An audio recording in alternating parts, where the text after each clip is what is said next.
নমস্কার, রিনাস ওয়ার্ল্ডে আপনাদের স্বাগত। আজ আমি আপনাদেরকে নিয়ে এসেছি শ্রী শ্রী গৌড়ীয় মঠ। গৌড়ীয় মঠে 10ই মে থেকে আজ 30শে মে পর্যন্ত টানা 21 দিন ধরে শ্রীকৃষ্ণের চন্দন যাত্রা হচ্ছে। আমিও কোনো দিন দেখিনি চন্দন যাত্রা, আপনাদেরকে দেখাবো এবং কিভাবে আসবেন এবং এখানে কখন কখন মন্দির খোলা থাকে, ভোগ প্রসাদ পাওয়া যায় কিনা। আর এই যে সুন্দর একটা বিশাল বড় মিউজিয়াম দেখছেন, এখানে ঢোকার প্রসেস এবং কী কী লাগে সম্পূর্ণ জানাবো। আপনারা আমার সঙ্গে থাকবেন এবং পুরো ভিডিওটা দেখার অনুমতি। প্রথমেই বলি এখানে আসবেন কি করে।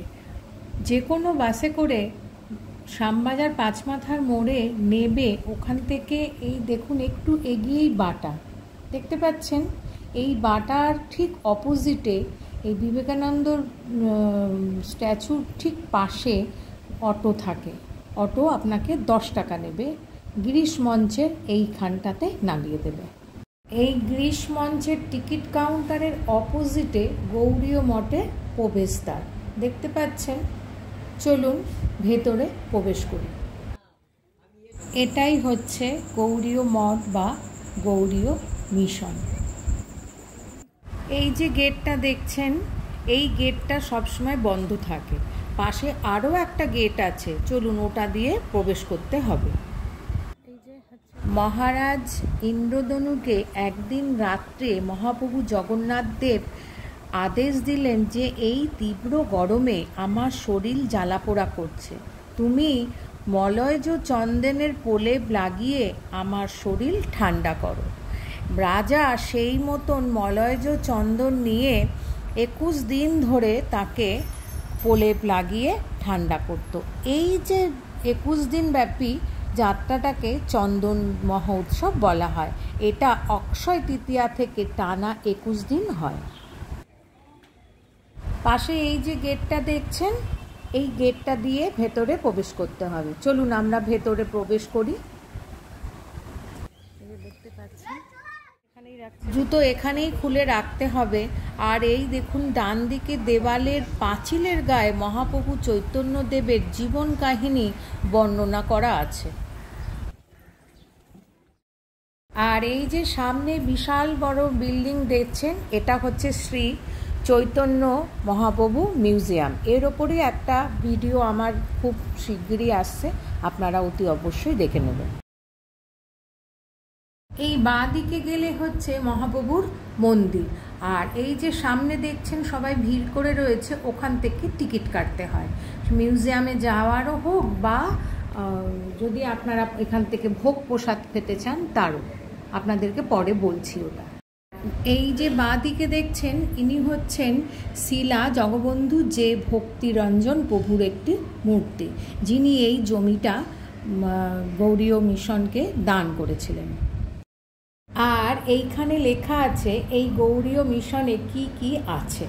এবারে চলুন ভেতরে মন্দিরে শ্রী রাধা কৃষ্ণের বিগ্রহ দর্শন করে নিন।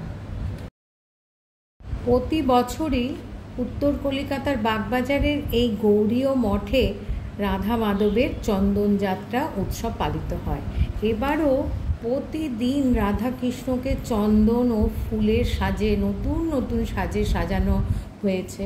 দেখুন, দেখতে পাচ্ছেন মন্দিরটাকে পুরো সুন্দরভাবে পুরোটা ফুল দিয়ে অপূর্বভাবে সাজানো হয়েছে, অসাধারণ লাগছে। আর দেখুন, যাতে ভক্তরা শ্রী চৈতন্য মহাপ্রভুর একটি মূর্তি রেখেছে, যাতে ভক্তরা তার চরণে ফুল নিবেদন করতে পারে। দেখতে পাচ্ছেন কি অপূর্ব লাগছে। যদিও এখনও সন্ধে আরতির সময় হয়ে আসেনি, এখনও কিন্তু মন্দিরের পর্দা বন্ধ আছে।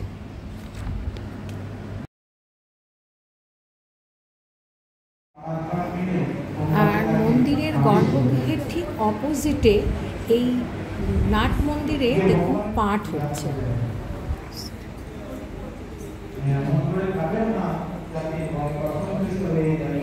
যদি পরিক্রমা আপনাদের যদি পরিক্রমা করতে ইচ্ছা করে তাহলে দেখুন এখানে আছে পরিক্রমা করা।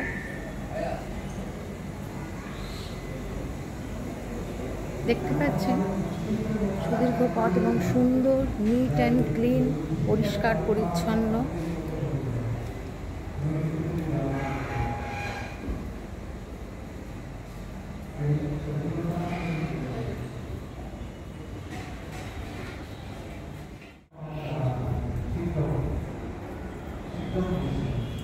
এই রাস্তা দিয়ে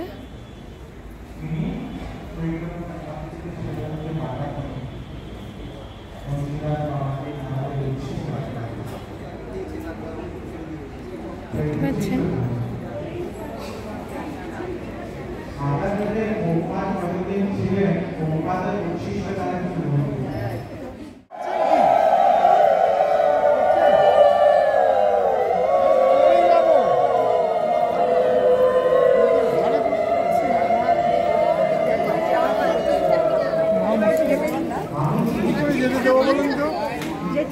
দাঁড়াতে পারছি না।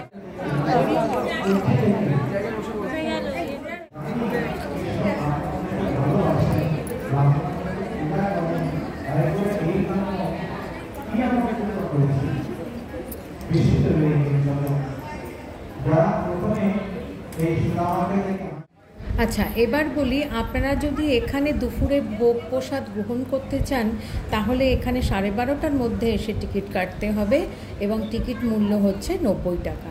যদি এখানে বসে নাও খান, বাইরের থেকে কন্টেনার নিয়ে আসলেও ওরা দিয়ে দেবে। আর যদি মিউজিয়ামে যদি আপনারা দেখতে চান তাহলে এন্ট্রি ফি হচ্ছে 50 টাকা, আর মিউজিয়ামের মধ্যে যদি মুভি দেখতে চান তাহলে আপনাকে দিতে হবে এক্সট্রা 30 টাকা। সোমবার বন্ধ থাকে। এখানে খুব সুন্দর একটা তুলসী মঞ্চ আছে।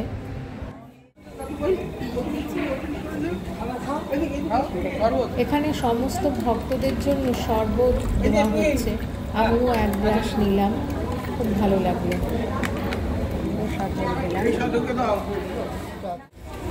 এখানে যদি কেউ এসে থাকতে চান তারও ব্যবস্থা আছে, নানা রকম ঘর আছে, এসি নন এসি।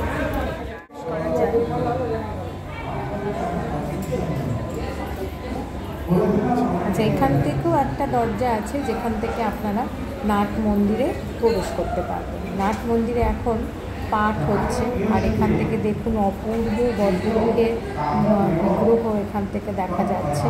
আর এগিয়ে এপাশে কিন্তু টয়লেটের ব্যবস্থা আছে। আর এখানে সবাই মিলে শ্রী রাধা কৃষ্ণের মালা গাচ্ছে।